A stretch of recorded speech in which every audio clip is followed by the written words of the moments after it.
Hello, this is a brief video for department chairs and other supervisors of instructors here at UAB on a very useful tool called the Unit Summary Report that is built into the IDEA system.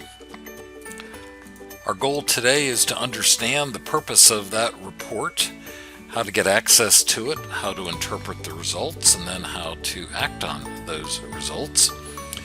The report has three purposes itself.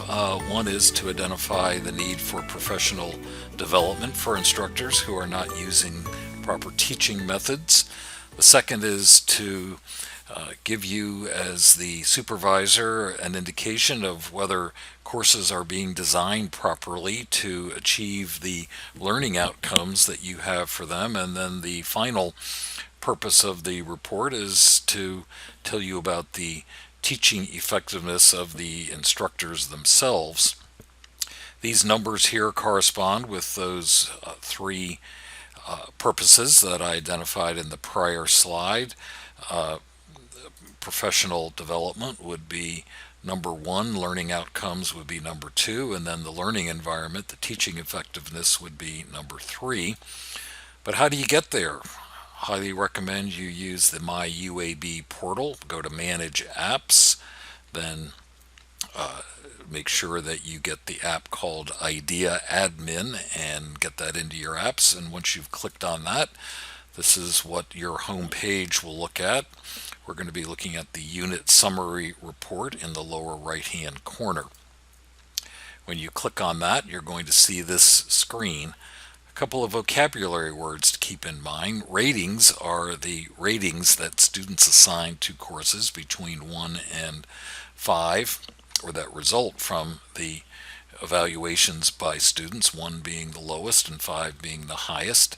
Scores are what the IDEA system uses to compare those ratings against a very large database of all IDEA scores. Scores are converted, and those are what UAB uses to normalize for difficult course objectives.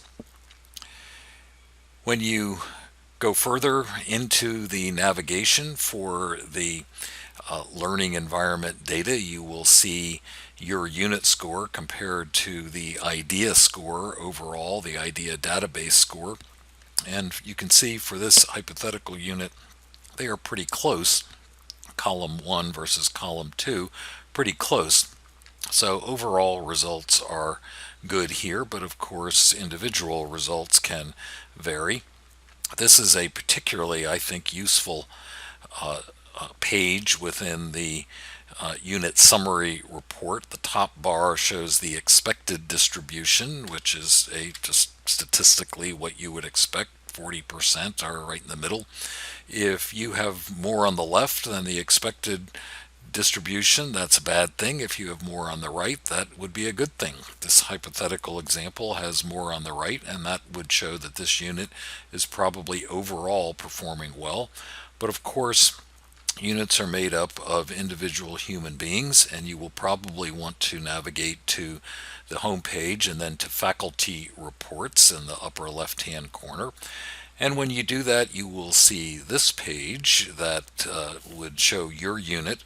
You would choose whatever term you're looking at, the most recent one presumably, and you would look at whatever evaluation tool your school or college has selected. If you are unsure about the differences there, you should check with your school or college IDEA administrator. And you will see the list of faculty in your unit, and you should navigate to a particular faculty member and find their courses listed here, name by name, or course name by course name. The percentages on the right are the percentage response rate for each course. These percentages are okay. Obviously, the higher response rate, the more valid the results. And for each instructor, you will see this page, and the instructor sees this page as well. There is a great deal of content on this one relatively simple page. First, the ratings, which are very good, but don't really give you much comparative data that like the scores would.